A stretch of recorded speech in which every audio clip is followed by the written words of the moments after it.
This podcast was recorded on April 13th, 2021. Hello, ladies and gentlemen, and people outside the binary. This is Broken Class with Thomas Huda. I'm your discussion leader, Thomas Huda, and today I have the real privilege of talking with Maya Rabasa, candidate for position 6 on the Eugene School District 4J. Maya, how are you today? I'm well. I'm enjoying the influx of vitamin D from the sun, so can't complain. Yeah, absolutely. You did a really good job for the video viewers right now of positioning yourself before this like really beautiful sunny natural light there. It's nice. You might see kids running around back there, but it adds to the ambiance. Well, it makes my room with one crappy little window feel like I'm just like wasting away. But anyway, so one thing that I always ask people right out the gate on these podcasts, appreciate the patience for the audience, by the way. It's been many months since I put out a podcast, but that's why we're excited to do this now. Had to get Maya Rabasa on because not only were you somebody who had opinions and who shared perspectives that I think needed to be heard in previous races for the position you're running for, but also in general, just ideas about where the community can go. You are also were someone who actually watched and listened to some of my previous podcast interview discussions with other candidates for local office, and I really appreciated that as well. And so you might know that I like to start out just no holds barred. What's a controversial opinion that you have about anything? Oh, wow. I love that. That's the pre-screening, I did not tell you I was going to ask that. You did not tell me that you were going to ask me that. I think that because of controversial positions the author has had, this is becoming less of a I don't know, fight me type of statement, but I do not like Harry Potter. Oh my goodness. You were on that wave before everybody else. Yeah, well, to me it was just about the stories themselves. I'm all about magic, but it wasn't magical for me. So all right. When I'm asked this question and I say that, I often get people that are just like, oh, who are you? Where are you from? Right. So, including people in my family.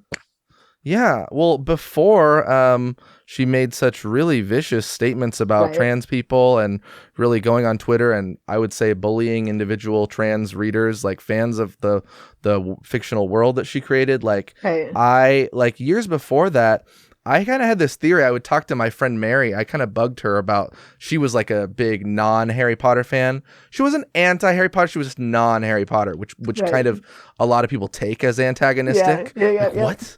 How dare you?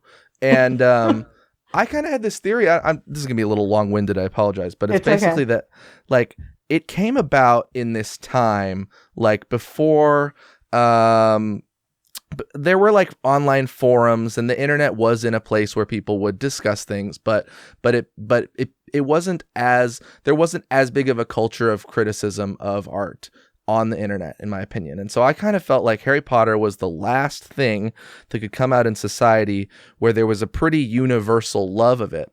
Because nowadays there is more of a tendency to, if something is really well liked, like for example, Hamilton was really big, but then you also have other people that are like, you know what, we're not really feeling Hamilton, and here's this thing that we don't like, that's also here with that too. But then lo and behold, it's like, well, of course nothing's perfect. And there's a real interesting conversation to be had about, how much value are we adding by critiquing things? Can it be a little bit piling on at times? But I'm all for pushing back against the Harry Potter thing at this point.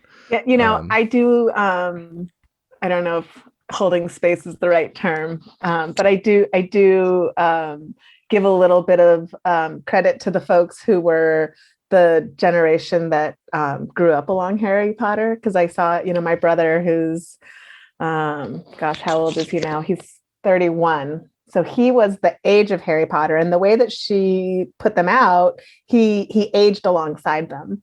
And I think for me, it's reading them one after the other versus like having that time between each book. And so maybe that's where it disconnects from me. I'm not the same generation, but watching the magic for him was very compelling, and I really wanted to dive in. So I feel like there's that small population, not small, but that whole generation that was Harry Potter's age and grew with him. That I think there's something different there, So Yeah. yeah. Yeah. Whereas now you get a kid who reads it, and then suddenly they're reading stuff that, they're still the same age that they were when they read the first one, and then by the end, it's not really age appropriate. Mm. In terms of like content, and so it's just interesting the timely dynamic of having Mm-hmm. all of them accessible at once versus petered out. So, Yeah, absolutely. I mean, I came on it. We won't talk about this for too long, but I was with it from the fourth book on. right. So like every time it came out, I was super hype about it. But then like the Asian character is like Cho Chang, and it's like, well, that's two last names. That's like Cho and Chang. No, there's no Chinese family naming their kid Cho something. So it's like it just doesn't show a whole lot of. And she introduced that character by the time she was already like a multimillionaire. So it's like I feel like I don't know. You could have somebody had a little more consideration. Yeah, right. Absolutely. She was showing her cards, and we didn't realize it. Yeah, and I think that's a good point. Somebody needed to say something like, I think you are, and this reflects in your candidacy and in the whole way that you approach public service. You're not a person who wants to lift up singular figures and have this idol worship of like individuals, right? Your website, I noticed, like, you talk about what is a communitarian, and because individuals are flawed and nobody should reach a level of power where they can't be questioned. And I wanted to ask you about, why you have selected that term to identify with so strongly in your pursuit of this public service role. I appreciate that question because this is the cornerstone of everything for me. And I think that it comes about because of how I live in my life on a private level and how I see it influencing the public sphere as well. So for me, when I think about a school board member and the term communitarian, I think about a commitment to involving the community in a manner that is not tokenizing and not perfunctory, but actually genuine, and that brings community into decision-making processes from the beginning all the way to the end.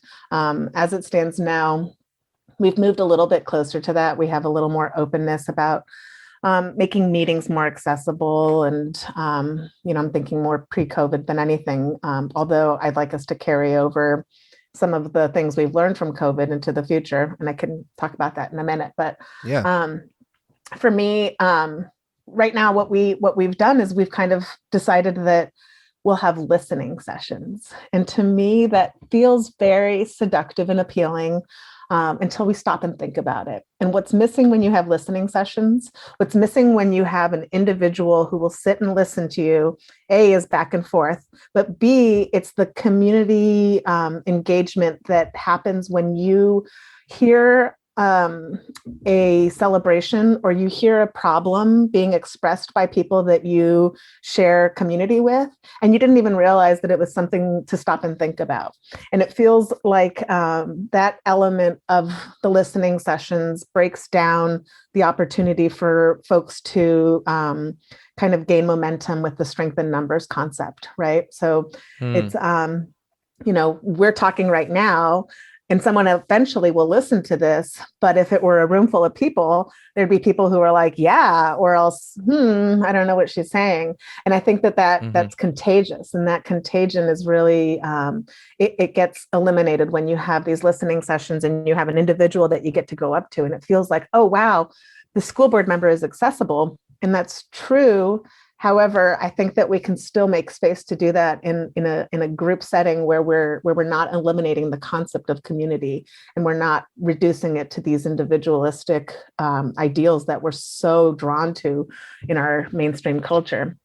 And then the other side of that is that those listening sessions, the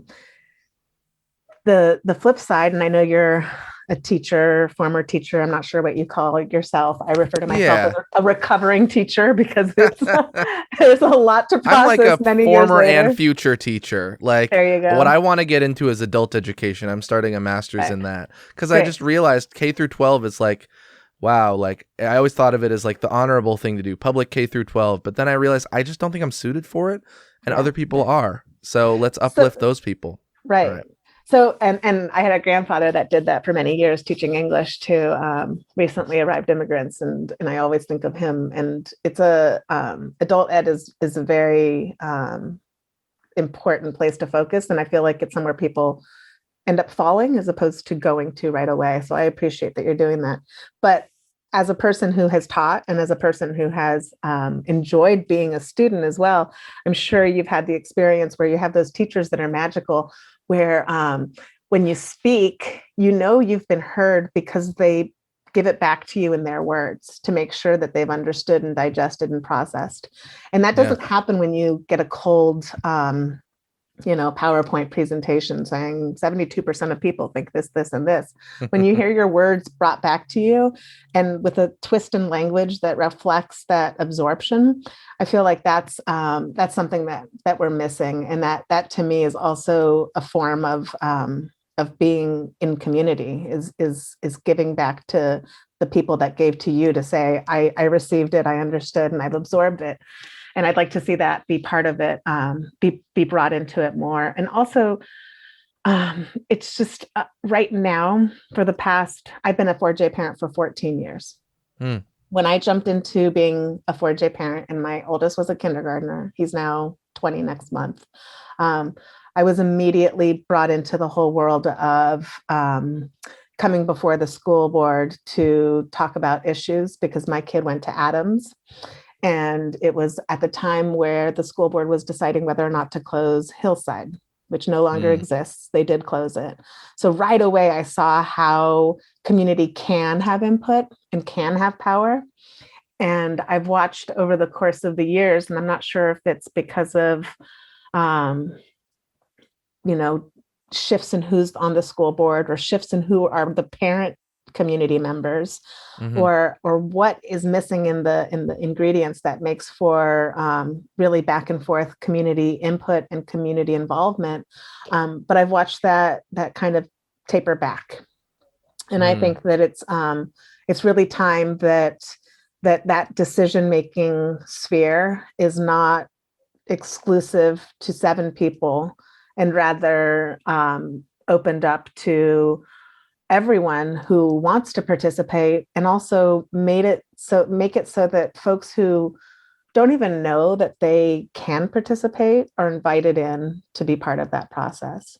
So in that realm, those are the number one or the top ways that I see communitarian values playing out in the school board setting and the decision making. It's, that's what school boards do. They make decisions. They pass policy. We're not tasked with designing policy, although that's debatable.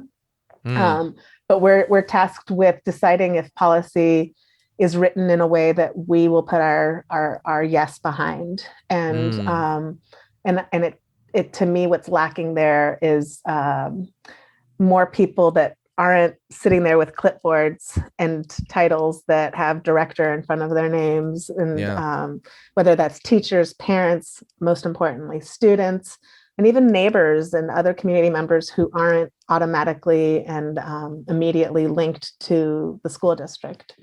Yeah. Well, I think that's interesting, and I really appreciate the sincerity of how you approach that set of ideas. I was looking at what I wanted to talk to you about, and I was poking around to see if there was any YouTube presence yet. And well, first of all, I'll brag and say this is likely to be the first long form interview with burgeoning public servant Maya Rabasa. So I feel very prideful about that. But there was a sit down that you had in 2017, it appears, with 2 other candidates who had run for office, who hadn't, who the 3 of you all had not won in your races for the 4J. And there was a quote that really stuck out to me when I watched that, because you were talking about what you learned from campaigning for the school board. and talking about like, making how much money you all had raised and how much all of the money you had raised could have gone to something that directly affected like a classroom, or the fact that so much of it went to making these plastic yard signs while students are learning about sustainability, and how that I could tell there was a tension there between just the brass tacks procedural elements of having to run for a public office and like the actual priorities that you have as a person who wants to use that office for good. A quote that you said was, money could be spent on information providing things versus money can be spent on just getting your name recognized. So like, how do you square that sort of conflict? Because this is like a citywide race, people all throughout the city of Eugene, which I know to be the 152nd largest city in the United States. I say we're at a major city on the rise. Like you're a politician now, whether you like it or not. So like, how do you square that conflict between the nature of running for office versus like how you think you can be just a better role model for better schooling and better student-centered practices? I haven't settled that for myself. I still struggle with it. This campaign cycle, I've committed to making sure that the folks who are helping me are being compensated and compensated well. There's prevailing wage, and then there's what could be even above prevailing wage, and I try to lean in that direction. I prefer to make sure that the people who are supporting me are also being supported for their time and energy as well. And then that makes me feel a little better about making the compromise with, I just sent a PDF for a mailer, and in the standard pathway for a politician, there would have been a lot more mailers being printed and sent than what I was able to agree to, and still feel okay about that. Yeah. Yeah. I understand that. Right. So even emails, they don't have like that paper footprint, and it still just feels like this is just a pile of nothing or advertisement, right. And it's hard because I know that a large number of those mailers won't even make it in the front door. Somebody will look at it while they're in their driveway, and it'll go in the bin, and then there it goes. And that to me is really difficult to sit with. Right. However, I've been very committed to making sure that all of that work happens with union print shops, for example. So if I am going to be spending money on those things, I'm going to be doing it while also supporting something that I believe in and hold very important and see a need to support as a person who has these dollars that are, prescriptively supposed to be spent in these ways. I also, at the same time, I still struggle with it. I do. I have to be honest. And I participated in the Oregon labor candidate school, and I learned all the lessons and all the ways that you have to do things. And I'm really, I believe, and I hold a lot of respect for the folks who were teaching me. And the one area where I'm still resistant is spending that money. And it would feel different, perhaps in a different role. But when we talk about schools and school districts and the greatest need, it's still 4 years later, it's still budget crunches, right? So that's still the number one reason. We can dream. You often hear school board members saying, we can do anything, we just can't do everything. And I'm not ready to accept that. But one of the reasons is because it comes back to money. And it feels really uncomfortable to see tens of thousands of dollars being spent on campaigns that are the equivalent of a full-time instructional assistant, sometimes even the equivalent of a full-time teacher. It pains me greatly, and it still does. So I've been very fiscally responsible, and I've been I've been trying very hard to be to really look at those margins and not be excessive with the funds that I do raise and how I use them. Partly because I have two sources. I have folks who are largely working class, and I have organizations that represent working class people. So to Right. me, those dollars are really dear. They're not quick to come by. And I really want to honor, how each one of those gets earned should also reflect in how each one of those gets used. Right on. Well, it is a 4-year term, so you won't have to run again in 2 years or anything like that. So that's good. And I think that sincere, like the fact that it sits on you, on your heart, that people are giving you that money and it should do something good, like will motivate you when you are on the board to live up to the things that you're running on and that you want to advocate for. But I do want to ask you, because people talk understandably a lot about experience in any kind of public service role. And I think, like, from a numbers perspective, so I'm excited to see where the board is going, but it appears near a certainty that Laurel O'Rourke is going to join the board. You are going to join the board. There's another race where it's Tom DiLiberto and Judy Newman vying for the same position. We're unsure how that will go. Then you also have Martina Shabram, who is in her first term now, Gordon Lafer, who is in his first term now, and some of the candidates some of the board members who have been there for a while will no longer be there. So you'll have effectively a majority of, when you are sworn in, a majority of board members who are in their first term. With the fact that a lot of what you've said, schooling and school district issues have to do with money and making sure there are enough resources in the right places. I think of like what a public servant does is like trying to find the money, pulling the levers to get the money, going to making sure the state legislature is like properly advocated towards. How do you view maybe your experiences so far as preparing you for this, or like how is the board really going to get done the things that you believe are important? Yeah, you're asking big questions, Thomas. I know. That's like a question I wouldn't want to answer, but I'm just going to ask it anyway. Well, I think that there's an old expression, I don't know who to even attribute it to, that a budget is an expression of values.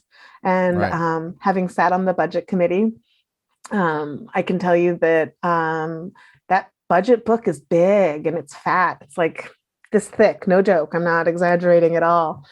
Mm-hmm. And I think that it's important for us to really look at all the different things, and the budget committee doesn't have the purview to decide on each line item.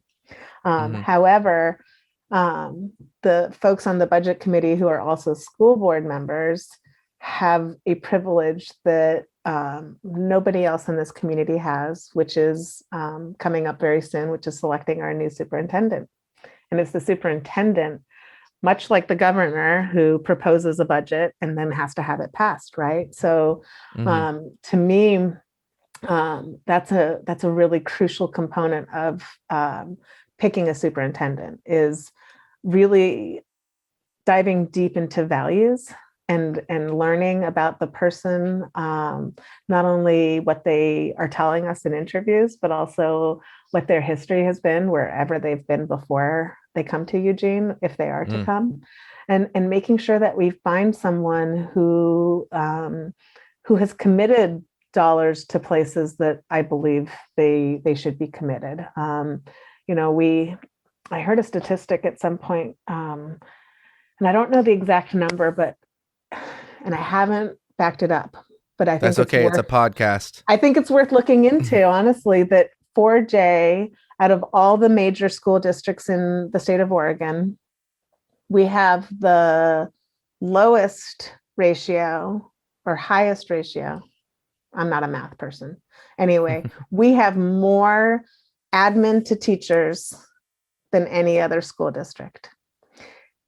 So highest ratio, right? Usually we want low ratios. Right, whatever. Anyway, you get my point. Sure. Right. And I think that's worth looking at. And I understand and I value the role that our admin play.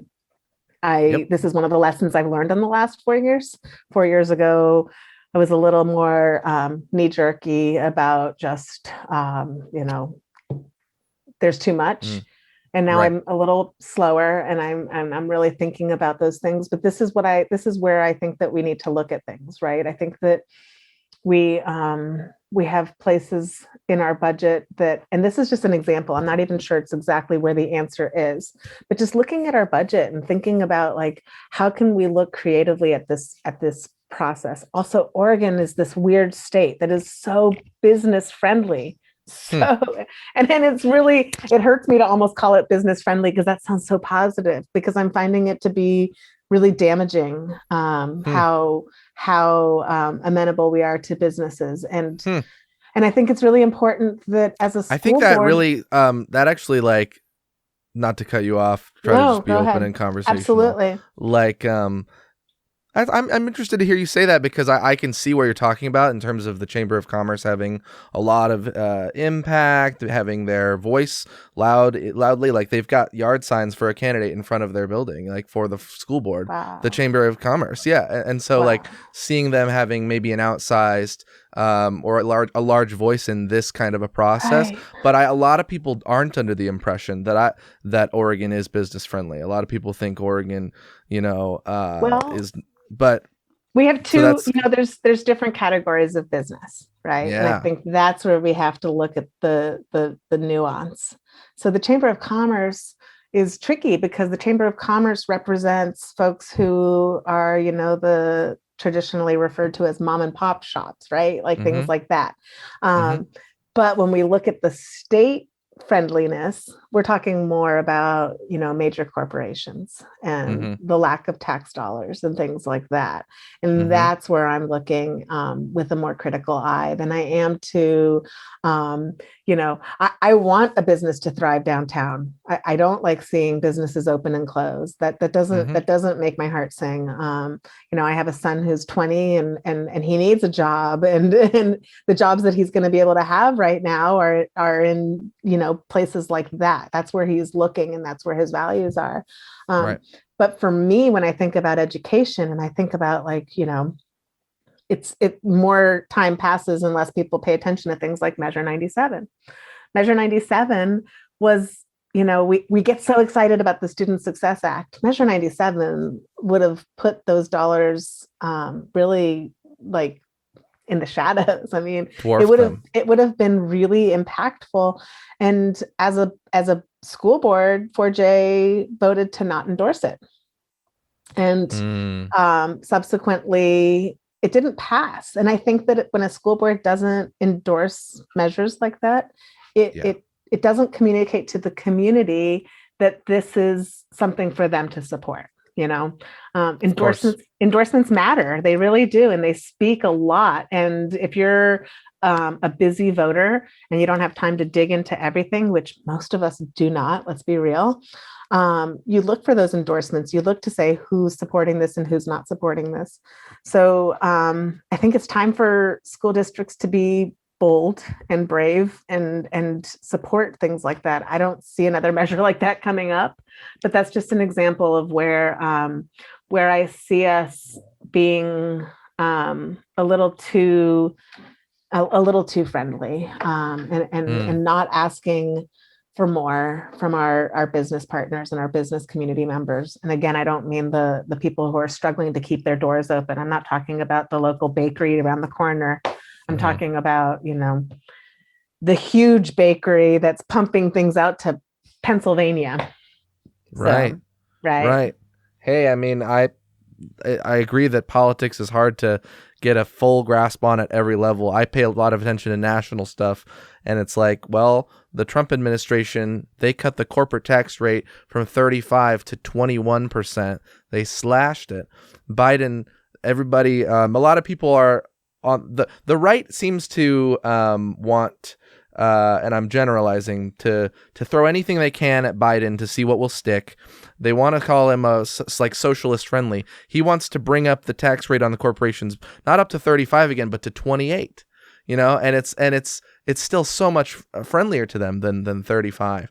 Right. Which 35 is much lower than it had been, closer to 60 and 70 in some very prosperous previous decades of the U.S. So it's really interesting to see how, in the federal government, it can be very disconcerting to see the influence of big moneyed interests and how it can be very difficult to for everyday people to have a say. When you feel like you see that like these Congress people run every 2 years, then they have to raise so much money to hold their seats. Right. So, so I hear what you're saying, and I will, you talked about endorsements a little bit. I want to talk about that in a little bit, because it is impressive what you've been able to gather in your time, having attempted to join the school board a number of times, and kind of really building a grassroots movement, as it were. But fundamentally, a lot of people who are excited about you talk about your extensive experience as a volunteer. You mentioned that you were on the budget committee, but you also just have volunteered in the schools a lot. And on a personal level, what experiences there have stood out to you that you can share? Wow. Yeah. I stopped tallying at about 5,500 hours. And I think I'm probably getting pretty close to 6,000 at this point. You were like, I'm good. I was just like, it's a big enough number. I told you earlier that I can write poems about it, but the math part is not my realm. No, but I'm sure I could find the number, especially because we have to check in and out. But yeah, to me, that has been incredibly influential and informative. I'm not sure that there's anything that makes me more unique as a candidate than that experience. I say with confidence that that those numbers are not touched by anybody else. And what's interesting for me about that experience is how wide I've reached in terms of the roles that I've taken on. So, you get some really prolific volunteers who are amazing and really fine tune their role, but it often is the same role. There's people who, every single day you'll find them leading reading groups. Every single day you'll find them volunteering on the playground. Every single day you'll see them organizing another fundraiser. And those are all things that I've done, but I've also tried really hard. I'm often that person who, let me backpedal a little bit. I'm a former teacher. And when my oldest was in kindergarten, I'm not sure. I think as a teacher, you're just in survival and move on mode. So you don't, you see what needs there are, but you just move past them and do what you can to circumvent that hole that is there. Whereas a volunteer and as a parent, especially kindergarten parents, gosh, we're really obnoxious and we see everything and we're like, that's not okay. And as a kindergarten parent, it's such a developmental age. You're like, And by developmental age, you mean the parents letting go of their babies, right? Because there is, we're standing in the hallway and we can't leave the building. And half the time we're like, did you see that this or this or this needs to be done? What do we do? Right. And so I became a volunteer to fill holes that I saw from budget shortfalls. And I'm going to put it on the budget shortfall side of things. And perhaps it can also be attributed to policy decisions, but those policy decisions come back to those budget shortfalls. I really believe that everybody wants to do what's best. So the true culprit here is the budget. And so it was about filling holes for me. It wasn't about I really enjoy doing this, so I'm going to offer my services to do this. It was what needs to be done and I'll do it. And that's how I've approached it for the last 14 years. There's times when I have extra time and I don't have an obligation and I'll just say, what can I do for you? I'll stop in the office or I'll see a teacher. But what that has turned into is that it's made my volunteer experience very diverse. I've done the very traditional things, but I've also translated for parents when they're doing parent-teacher conferences and the teacher hasn't been able to secure an interpreter. And I've done that even after being offered pay. I've done it free of cost because that can be lucrative. It can be lucrative, but it also means committing. And I have a kid at home who is disabled and chronically ill. So part of the reason that I can volunteer is because I can't have a traditional job. There's no one who's going to want me to call in every time my kid needs to go to an appointment or needs needs me by their side. So volunteering has been how I've been able to contribute to our community. But it also means that there's times when I don't have time, and then there's times when I have plenty of time. So So I've done things like that. I've done things like, and these are the things that call to me as well. I've been that parent who will pick up students to bring them to after hours events because they're not going to make it otherwise. Yeah. I've been, when communication to me is super important, and I see a lack of it way too often in schools. So I've committed to being that person who, when there's not a regular newsletter, I'll write the newsletter, I'll translate the newsletter, I'll stuff the envelope so the newsletter gets home. But just making sure that those sorts of things happen. And that's, you often get people who put in the time and they do one of those things or a few of those things, but I try to do all of them. And it's really been helpful when I didn't even realize that where I was headed was in pursuit of a seat on the school board. To me, it was just like Band-Aids and triage. And suddenly the Band-Aids and the triage turned into this wealth of insight that I didn't quite realize I was accumulating. Mm-hmm.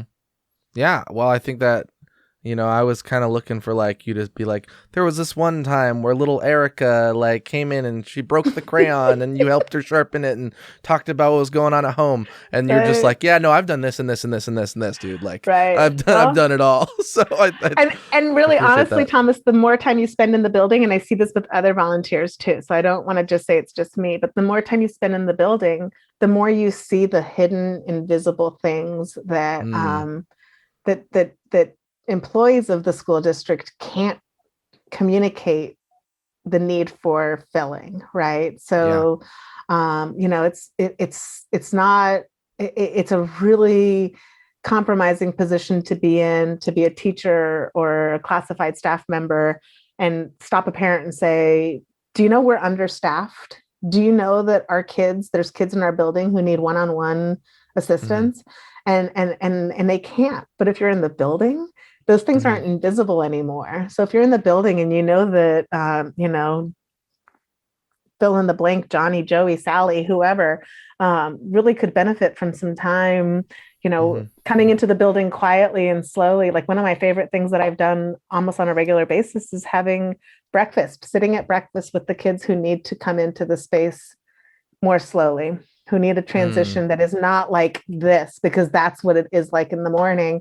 And having that space and that conversation with somebody who otherwise would be sitting at the table in the cafeteria by themselves. Those are the things that I feel like have enriched my perspective in a way I never imagined was even happening. It just was the right thing to do.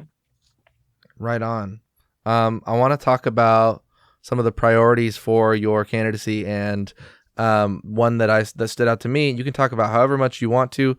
Tell me your whole platform if you like, but I really, really resonated with section on your website called The Whole Student.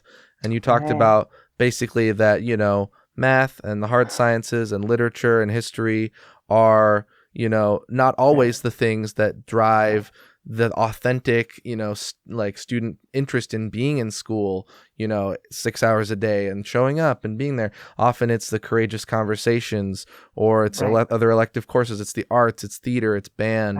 And honestly, I would tell you, so I went to North and, North and Kelly Middle School and schools where we always felt like we were called like the ghetto school, and we always recognized that we were on the other side of the train tracks or whatever, you know what I mean? Right. And that I experienced a lot. Some of the kids who were like the most vulnerable, let's say, who they found community through things like band and theater. And so I really appreciated that element of saying that these are not marginal, peripheral things. These are all a part of what makes the student care about learning and can actually contribute to keeping them interested in being in school, where they'll learn those other essential things as well. So absolutely. And I think that I think we're on the right track with that, with more and more people paying attention to it. I was in a pancake breakfast for the DPLC, the Democratic Party of Lane County, and who endorsed you, by the way? Yeah, and there were all the candidates that they've endorsed. They all had the opportunity to speak, and I think, like, I don't know, myself included, 3/4 of us focused on what we are now referring to as career and technical education.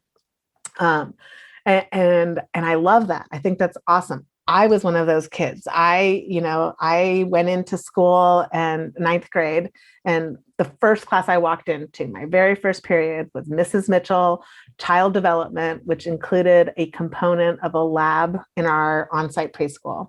And I lobbied, we were only allowed to have 2 years in that. And I lobbied to be able to, or appealed to be able to do all 4 years. And I did. And that's what I was excited to get up in the morning and go see little Chelsea or whoever. Chelsea was my favorite. And that's what hooked me. And that's, 30 years later, I'm still doing that essentially. I was a preschooler at North Eugene as a preschooler. And then later in 10th grade took the child development class where I was in the classroom with the 3 to 5 year olds. My kid went to North Eugene. My kid went to North Eugene, and I pressured him hard to do that, and he didn't do it, but he did go the route of culinary arts. So he went to what spoke to him, right? And that's what matters, not what speaks to his mom, but what speaks to him. And Chef Miho there is like, shout out to Miho Hosaka. Super, super happy with what he learned from her. And cool. But I never knew how many wrong ways there were to bake a cookie until I took pancakes. Miho. Or make pancakes. I know. Miko came home and he's like, oh, that's why you always say don't put it too high. And then he was also, gosh, I hope my mom doesn't hear this, but he's like, and that's why those blueberry pancakes that my grandmother made years ago were raw on the inside, right, Mom?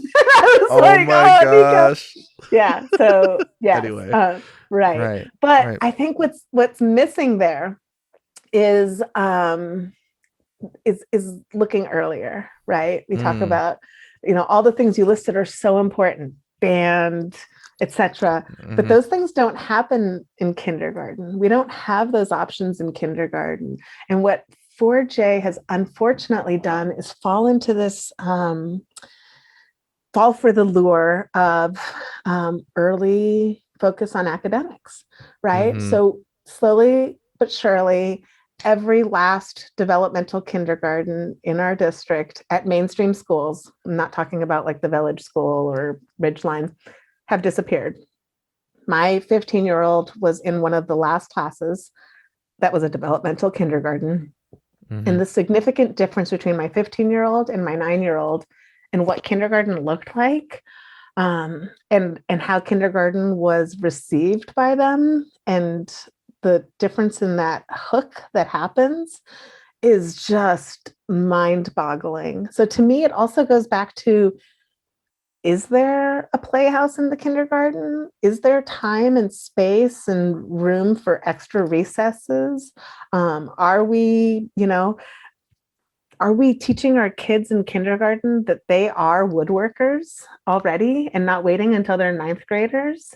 And I don't see that happening to the degree that I would like to see it happening. Because if you don't hook them in kindergarten, you're just trying to fix a problem in ninth grade. And that's, we talk about graduation rates and focusing on ninth grade and the transition to high school. And if that's where you're focusing, you've lost a huge number already. So to me, that whole child goes way back, way earlier. We need more project-based learning. We need more choice for kids. Often the schools that do offer project-based learning give kids a choice in what project they want to sign up for.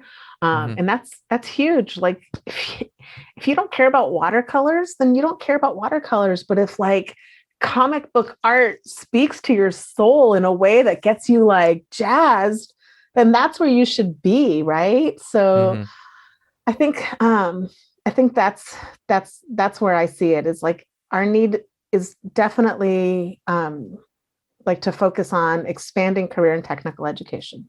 No questions asked, 100%.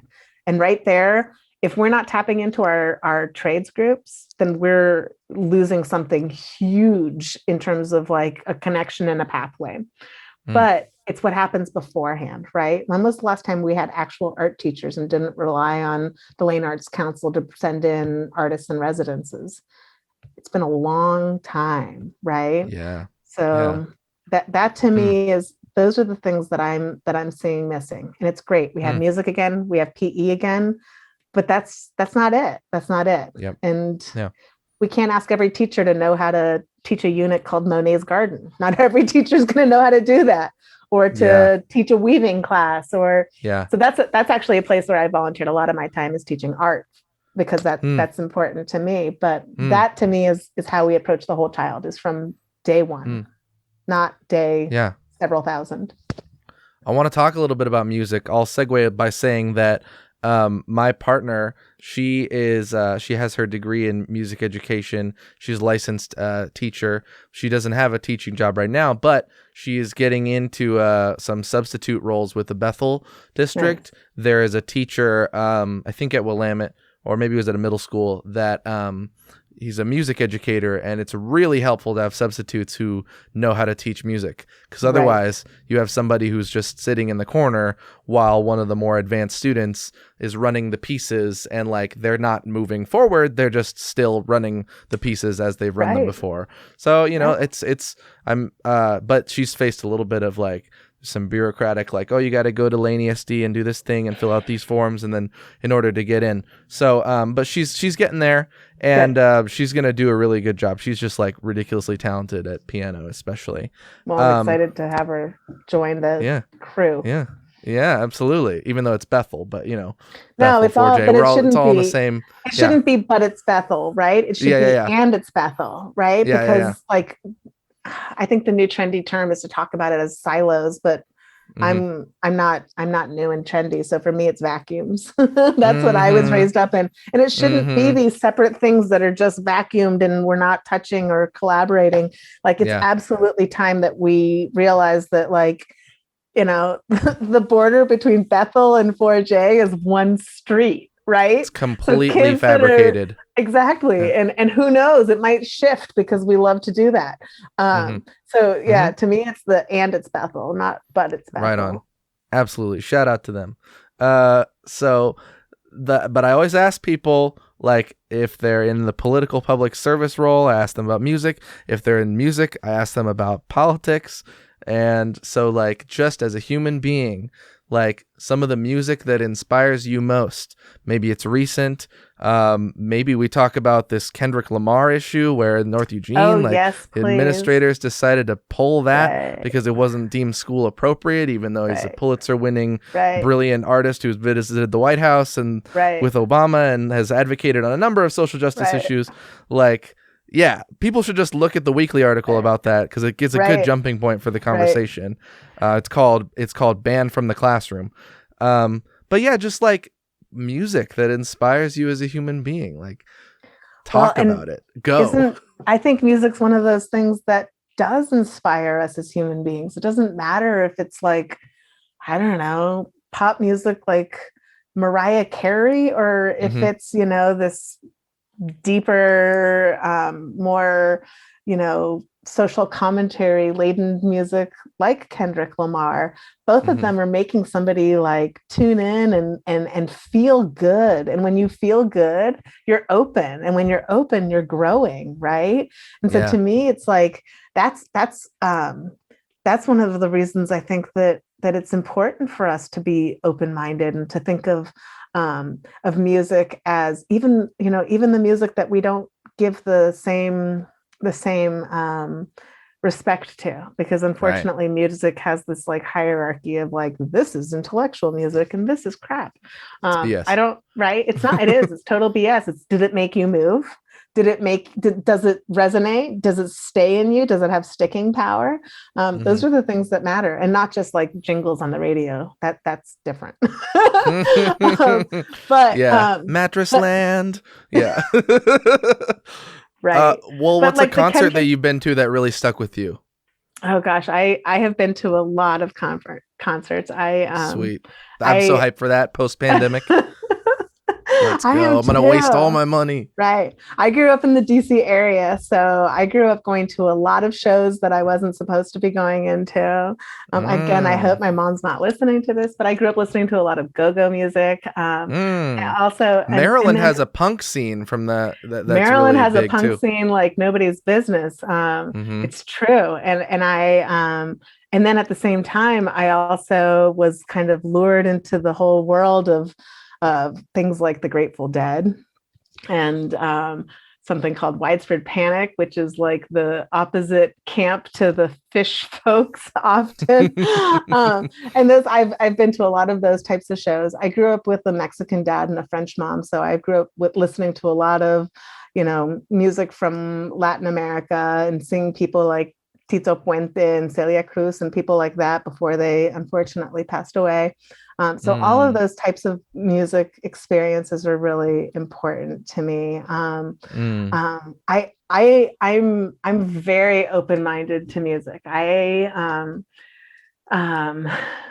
sometimes frustrate my partner who has a very focused music palette.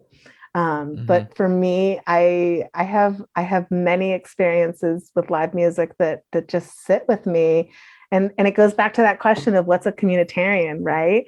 That's one of those moments when you look around and you're like, oh wow, like I'm doing something alongside all these other people and we're leaving and we have something that now we share. And it's like, and that's one of the things that I think is so powerful is then having conversations with people like, oh, did you, like seeing like we were at the same place. And like, even if you never met, suddenly that person is so dear to you because you shared that experience, right? So I don't know if you know this one musician, her name is Lhasa, Lhasa, de Sela, and she actually passed away, but she was a childhood friend of mine.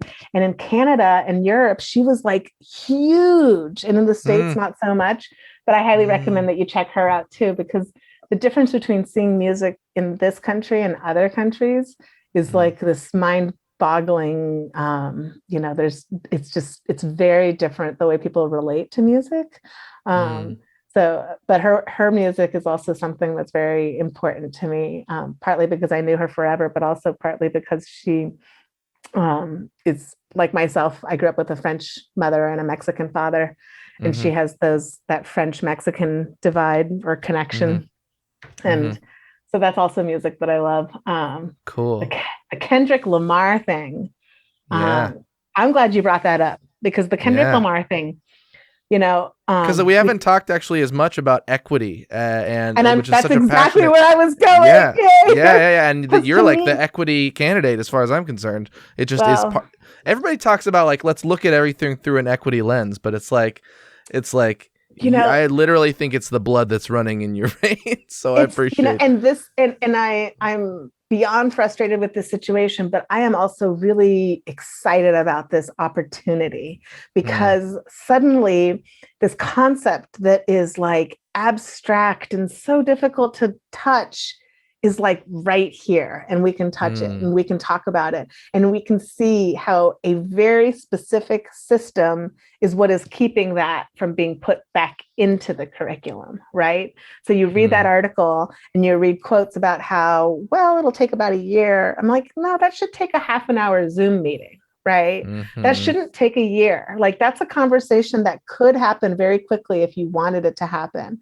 So it's like suddenly we have this, and this is beyond, I personally value and would like to see Kendrick Lamar in the curriculum because my teenagers are jazzed to talk about Kendrick Lamar. We'll be cooking dinner, eating dinner, and they're happy to talk about him with me. And did you know this? And listen to this. And, but wherever you stand on the Kendrick Lamar question is separate from the fact that there's a system that is keeping the conversation from happening, right? There's this curriculum adoption process that is what's keeping it away. And I think that's what makes me really excited about an opportunity to talk about systems in a way that no longer feels abstract and hard to pinpoint. It's like, why? I want an answer. Why should this take a year? Why? Like it doesn't need to take a year. And I think that suddenly we have this example that we can grab onto. And I think that's really exciting. So I also think because like in the hip hop world, a year is like a whole career. Right. Like in a year, it's going to be like Kendrick who, right? No, not really. I doubt it. Well, I feel like he has staying not power. with him. He Right. does. Yeah, he does. But he'll probably have like a new album at least that's already worth like, discussing. And it's like he'll have an album that's talking about North Eugene, keeping him out of the curriculum. I hope so.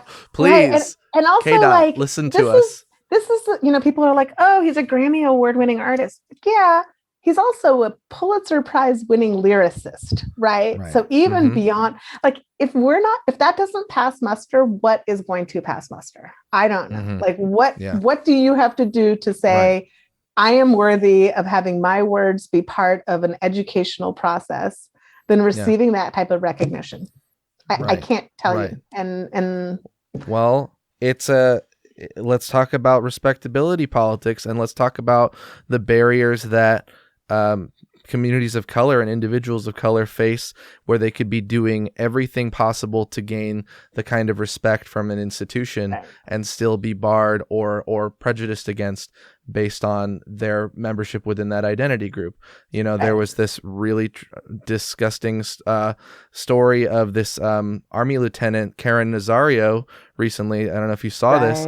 Absolutely. In Virginia. He was pulled over. He drove less than a mile to he was on a dark road. He drove to a well-lit gas station, which the officer later said was an understandable decision.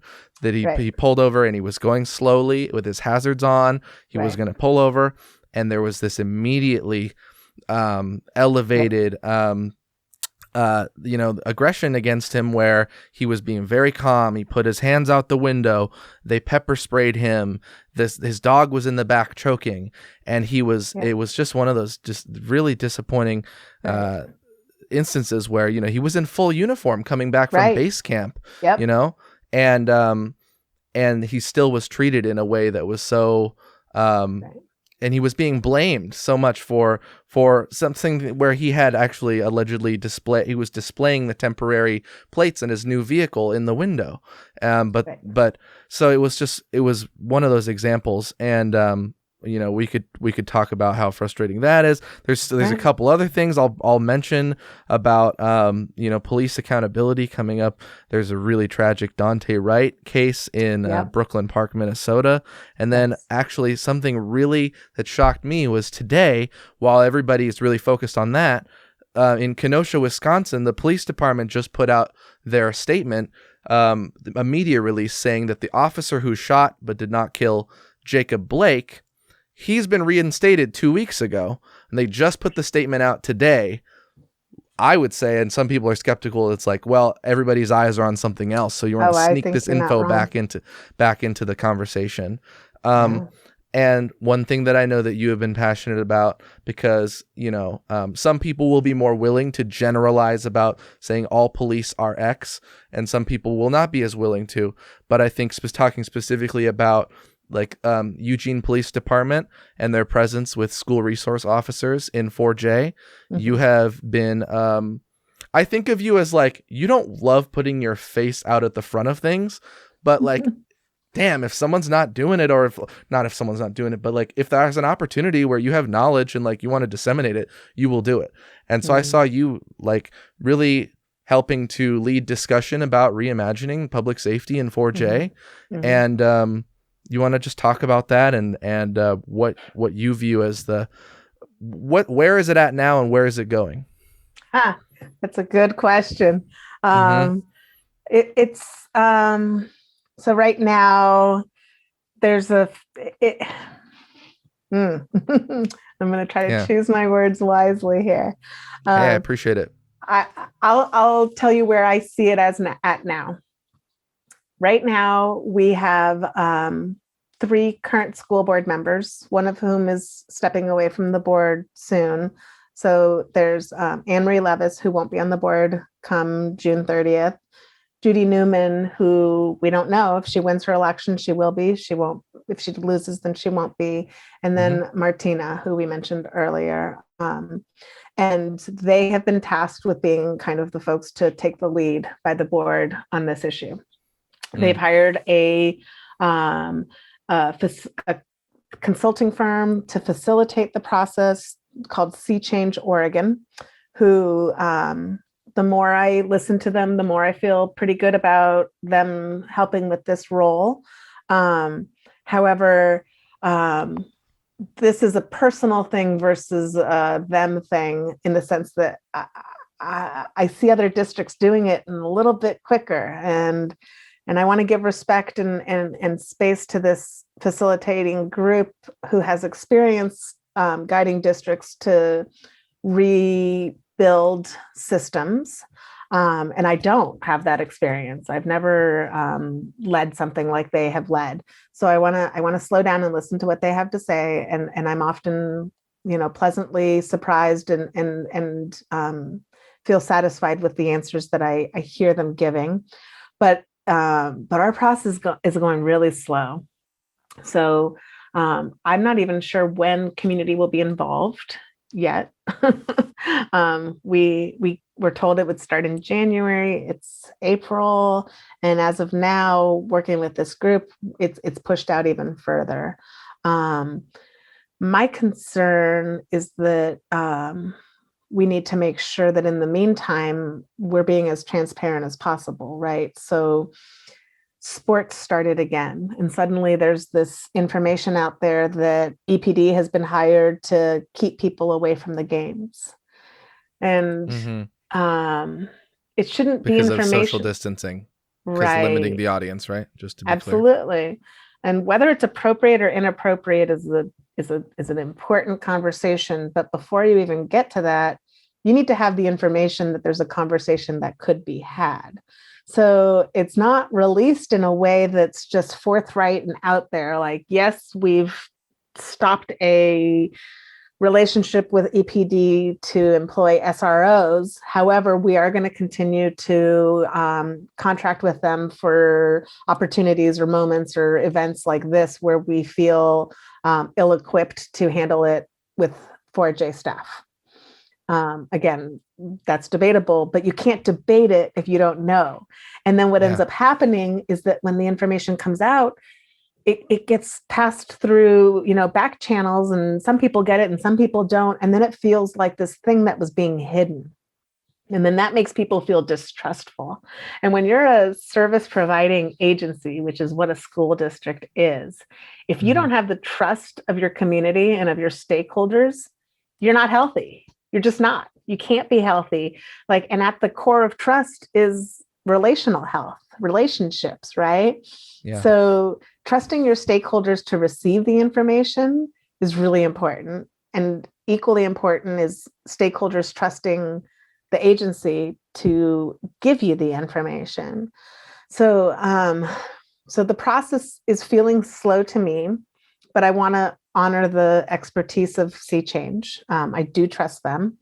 But at the same time, I would like to hear a little bit more about who's going to be involved. I would like to hear more about how they're going to select who's involved. Because if they're only involving between 15 and 25 people, how many of those are going to be, I talked about the clipboard people, right? How many of those are going to be the clipboard people? And how many of those are going to be, teachers in the buildings? How many of those are going to be students who have spoken up, one side of it or the other? How many of it are going to be the experts who do this work in other capacities in our community? That feels like important information for us to get if they're asking us to wait for that step. Yes. So yeah, I am excited because there's a lot of people who reach out to talk to me about this. For me, I consider myself somebody who is really tuned into how to make sure community is involved more than I am an expert on what this system should look like. Right. I don't have training in mediation or fill in the blank, but I do know how crucial it is for an organization to be healthy, for trust to not be compromised. And I do find myself very well connected to a lot of people in the community who are saying we don't feel trustful. And I'm not in a position, and maybe I will be as a school board member, I don't know, but I'm not in a position where that makes me feel defensive. In fact, that makes me feel proactive. So I find myself in a place where calling for community involvement is where my forte is. And I will continue to do that. And until community is involved, I would really like to know how they imagine community will be brought in. And that feels like a great way to make a placeholder so that people aren't feeling ignored, left out, excluded, disenfranchised, demoralized. All those things can be prevented with information. Just give us some information. So it's kind of mysterious. I'm on the equity committee, and they come and talk to us. I listen to every single one of the work groups. I listen to all the special committee meetings, and I feel well informed, and yet well informed in this capacity is not fully informed because there's not information to be had. So I'm trying to be patient. Yeah, you go. Absolutely. Well, I'm going to launch into what seems like a tangent, and it's going to come back. And then I have one more question I want to ask you about the people who trust you and the endorsements you've received.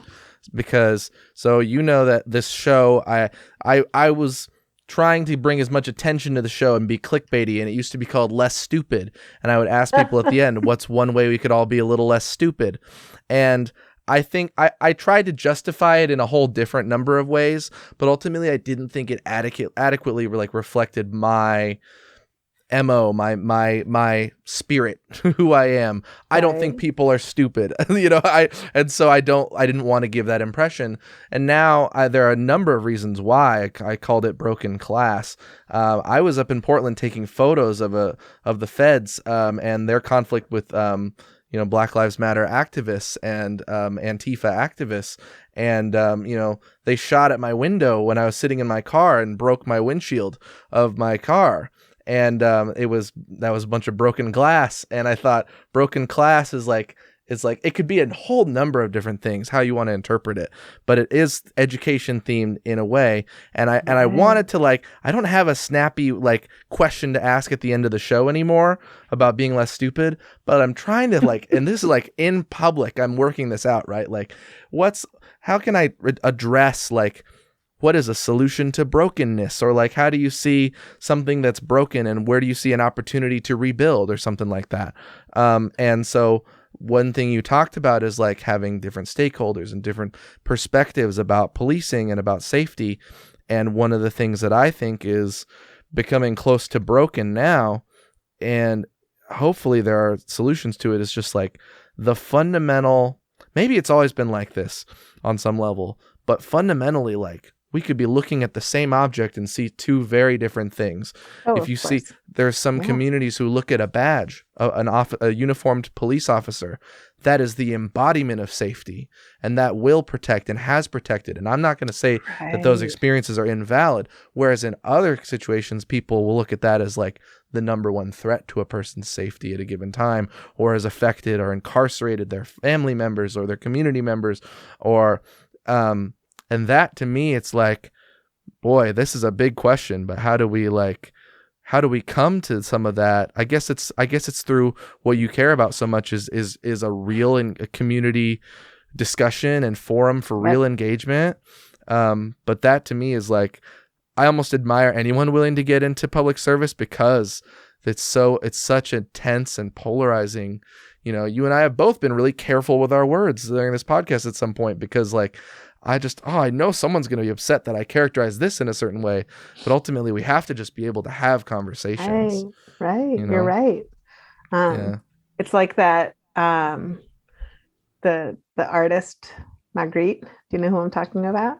No. He's a French artist, and you'll know the piece. It's his most famous piece is the painting of a pipe, and it says "Ceci n'est pas une pipe," which means this is not a pipe.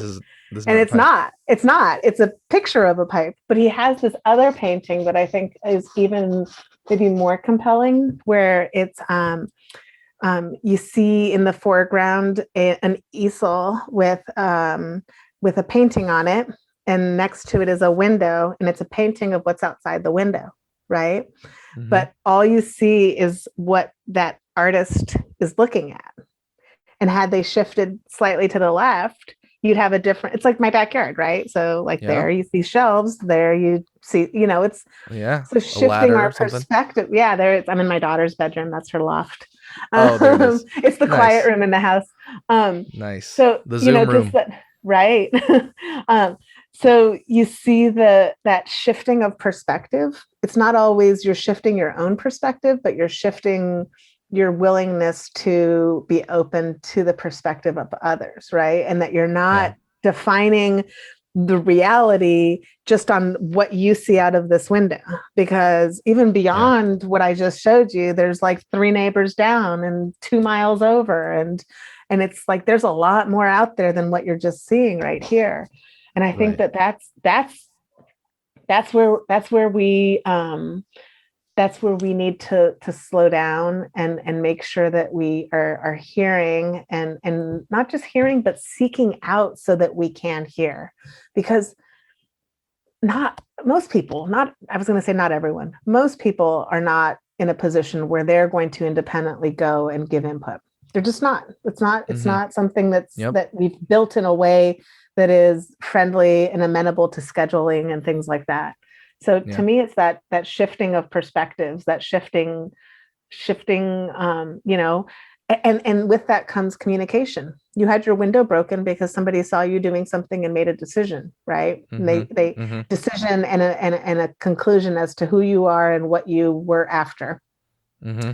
And had there been time or space or other means of interacting, that decision might not have been made, right? Like, from their perspective, I believe they probably thought I was going to drive my vehicle into the line of police. I was finding reprieve from the tear gas. The whole line of protesters had moved behind my car, so suddenly I was in the center of the action.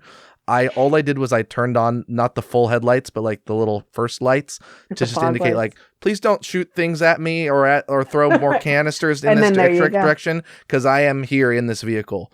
And that happened a few. And I actually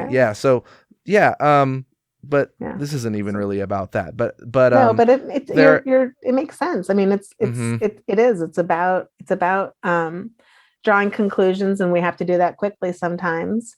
But sometimes we don't. Sometimes we have time and space, and we can't always insist that has to happen so quickly. And a lot of times that's defensiveness. But that perspective shift and the open-mindedness to all different kinds of perspectives, and not just perspectives, but expertise, and recognizing that expertise comes in so many forms, and valuing those different forms, and really in giving credence to all different versions of expertise, Right. And that's a huge step that I think is a hurdle that I'm willing to take on convincing folks to do. But I do think I need a little long vision with that one, because I think it's a hard one for a lot of people to take on. That's really refreshing that you don't want to just discredit that people have expertise just because they might be in some position that you might never find yourself, like in some job or role that you wouldn't particularly lend yourself to, but hey, we can benefit from that person having spent years doing X, Y, or Z if they want to continue to, we can all work together on some level. And on the topic of expertise, although I want to talk about your endorsements. It doesn't matter because you're already gonna win. But you did mention before, and I want to. There are some things we've learned from COVID that what do you think could continue? Because what I find is like, hey, what are we gonna do about the fact that there are students who have had the experience of distance learning being really beneficial to them? Or I got one upstairs. Right on. Cool. So you understand it very closer than I do. I do. I have, I'm, like I said, I'm in my daughter's room, and she is over the moon to be back in school, even if it's for only a few days a week. My son, on the other hand, He's 15. By the time school starts, he'll be 16. So he'll be eligible to be vaccinated, but he's my son who has a lot of health challenges. So as it stands now, there's no way he can go back to school. But luckily, I didn't have to have that conversation with him because he didn't even want to. He loves this. It's working really well for him for a number of reasons. He missed school for 3 years because he was so sick. So he missed 7th, 8th, and 9th grade. So for him, the anxiety that he experienced with the prospect of going back to school had nothing to do with, am I going to catch up with math? It was more, how do I tell my friends in the hallway that I got to go to 9th grade math when I'm a junior, So it was like the social anxiety. It was, how am I going to deal with all the people being like, Kai, you're back. He didn't want any of that. And being able to learn online, he's bypassed all of that. And he's just jumping back in a way that's comfortable and protective. Maybe with Kitty in his lap or something. I don't know, whatever it is. 2 of them, right? Because we have a puppy. So now the kitties are upstairs in his room constantly. So he's got 2 kitties in his lap. He's on his bed. He's got his screen off unless he goes to office hours, which is the only time that I ask him to turn them on, because I totally 100% protect and am protective of students who do not want to turn their screens on. In office hours, when it's one-on-one with the teacher, I'm a professor's kid. I can't shed the need for him to just give a little bit of space and openness to exposing himself and being a little vulnerable with the teacher. I can, he doesn't always do it, but I encourage it heavily. But I think that one of the lessons that we need to learn is that we need to offer a quality online program to our students. What was in place before COVID was adequate, I guess I'd go with, but it wasn't quality in a sense that my kid wouldn't want to do all day long with that version. And I think that we need to continue making that available, not just because of health safety reasons, but mental health safety reasons as well. So that's one of the huge spaces where I think that we need to learn lessons. As much as I hate, and I'm enjoying this Zoom, but as much as I hate the endless Zooming, I think Zoom is like this, I don't know, it's like a new glass of water or something. It's like this refreshing thing where suddenly everything feels doable, right? Like, you can minimize travel time. You can feel things are so much more accessible. And I recognize it's not accessible for everyone. Don't buy gas in order to transport either.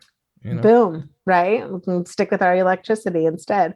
True. And of course, it's not accessible to everyone, but I do recognize that 4J, and I can't speak to every school district ever, but 4J has done a really good job of making devices accessible and making hotspots accessible. And when your device isn't working, my kids wasn't working, and I brought it in, and 20 minutes later, they called me. They were like, don't even leave the parking lot. We'll fix it. Just stay. And it was done. It was fixed in 20 minutes. Wow. I don't know if it was the same device or a new one or what, but I had a new one that worked in my hands for him to use.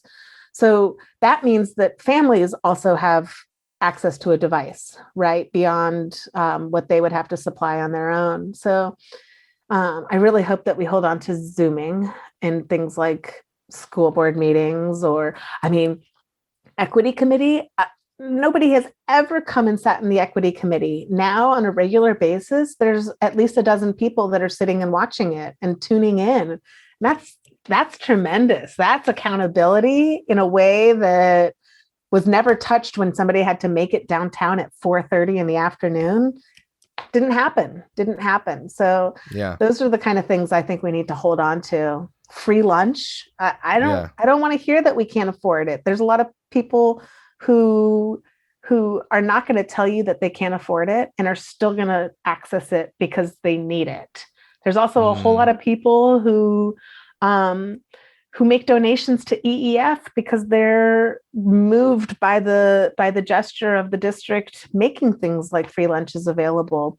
So I want to trust our community to not take advantage of a free lunch program, and actually do the right thing. You know, that's what I hear is like, well, we have people who don't need it and they should have to pay for it. Well, I think those people are also putting their resources into places that support other things, and it balances out. So those are the places I think. I mean, maybe I'm too trusting, but I That's am. me also. trust. I work at a hotel, and like a guest will come in and I'll check him in and everything's good. And the person next to me is like, we better keep an eye on that person. And I'm like, why? They seem so nice. Like, that's me. I'm very trusting. And and honestly, like what, more times than not, the person doesn't need to have their eyes, you know, like people are like, more people are doing the right thing than aren't. Let's be real. And a lot more. We're not living in a Netflix series. We're living in real life. Like, come on, right? And I think honestly too, like, you know, we're doing this podcast. I'm not under any delusion that I'm like going to take over the media landscape of the world and do this much better, like innovative, cool thing. But like one of the things that the media at large, the for-profit media does is they know that fear-based clicks and fear-based revenue is really helpful for their bottom line. And if they can get us to fear one another as human beings, and then they're going to have more ability to sell us the information that they want, that they say is the solution, or stick us around longer for sitting through the advertisers in between their little crappy little condensed segments. Absolutely. So I appreciate that you don't you try to see the good in other people, because it's there, you know, it's abundantly there.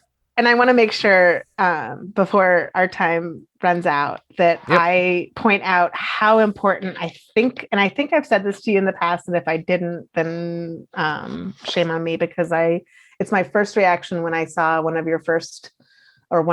the first interviews I saw, which was this appreciation for filling in a hole, right? Like when we talked about the money and the campaigning, this to me is a way to fill in a hole. This doesn't cost me anything, right? Like, and yet this is a way of sharing information and making information accessible. So like when we have a county like Lane County that doesn't do voters pamphlets for special elections, we need folks to step up and fill in those holes. And to me, this is like one of those crucial and creative and frankly, a little more interesting ways for information to be disseminated and shared and accessible. Yes, you might not post it with a clickbaity title, which if you do, that's fine. It'll make me laugh. School board candidate says what? You won't believe it. And I'm sure I've said something that somebody would be like, I can't believe she said that. So it would be justified. But what can I say? Like, hey, you know, that I try to do the audio and the video, even though it takes a little extra time, because sometimes people will tune in on YouTube and like, by 6 minutes in, they're like, oh, this is really cool, but I want to do other stuff. Switch to the audio. I put the link in there, and you can do your dishes, and you can clean your living room. I love it. Come back to the video. The timestamps will be the same. I'm a podcast freak. That's how I cook dinner. I tell everyone, leave the kitchen because I'm turning my podcast on unless you want to listen to this. Nice. Right on. Yeah. Okay, well, I was going to ask you about how it feels to be trusted by all these people, but we're kind of low on time. I'm just going to rattle off that 4 members of the current board have endorsed you: Oregon Working Families Party, Democratic Party of Lane County, Eugene Education Association, members of government at pretty much all levels, Lori Trieger, the Lane County Commissioner, State Representative Marty Wilde, both of the Piercies, former Mayor Kitty and former Deputy Superintendent David Piercy. Right. Yeah. A whole slew of 4J teachers and parents and former teachers, and even the other candidate who had registered to be in the race, Dakota Boulette, if I'm pronouncing that right. You are. And he's a young gentleman who, when he came into the race, I remember that you said, you know, you were like, well, I'm no longer unopposed. And you were like, I'm really excited that like a young person wants to enter this conversation. And you just genuinely had that feeling of like, this is great. It wasn't like, how will I crush this person? Not even at all. And now, he's endorsing you. And so. And he's not just endorsing me, he's advising me. There's Sweet. things that, I've never been a graduate of 4J schools. I also haven't been in school I'm 46, so almost 30 years. Like there's things that I don't have access to unless I have 2 student interns, but his willingness to join like my team of people and to advise me and to push me. I spoke about school lunches earlier, and that's always been in my mind, but he's the one who texts me and is like, so universal school lunches, where are we on that? And it's something that matters to him. And yes. And it matters to him because how can you learn if you're food insecure? How can you contribute to the classroom dynamic that other people need to learn from? You can't. And we've moved away from Sodexo, and we have better school lunches. So now not only are we offering lunch, we're offering a quality lunch. Like I saw what my kid ate the other day. It looked really good. I wanted some of that orange chicken. It was like delicious. And so it's not just accessible food, it's accessible quality food. So yeah, that's probably my favorite endorsement out of everybody on that list is Dakota's.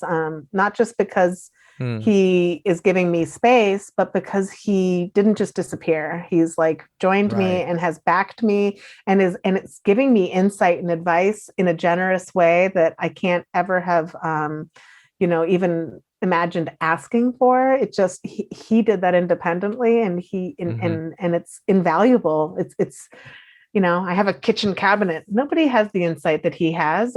They have different insight, but they don't have that insight. And I'm really, I'm indebted to him for his willingness to jump on. And I hope people pay attention to him. He's very deep and thoughtful, and I think I said this somewhere else. His lens through which he views the world is compassionate to a degree that I'm not sure I've experienced and been exposed to very often. So I hope people pay attention to him, and I'm glad that he's not going away. Right on. That's some gracious words from one of our next upcoming Eugene School District 4J Board of Directors members. Can we do this again when you're after several months of you on the board and sure. Some experience there? Like one of those like cliched 100 days in type of things. I love it. Yeah. I'll give you a score list. Right. Well, she's got a B- in this, but the arts are doing pretty well. I appreciate this because there's a lot of things I've said, and I hope people hold me accountable to them. Beautiful. I don't want to be just left off in the wind and that was campaigning. These matter to me. All right. I believe it. Okay. Yay. Well, you have a wonderful rest of your evening. Thanks so much. It was wonderful. Right. Thank you for inviting me. Thank you. Bye. Bye, Thomas. Oh, my long-awaited next rap album is coming out after 7 years. Yes, the Gradient album Chicken is coming out quite soon, and I'm sure this 16-second clip of me talking about it is getting you very excited to stream the album. Thanks.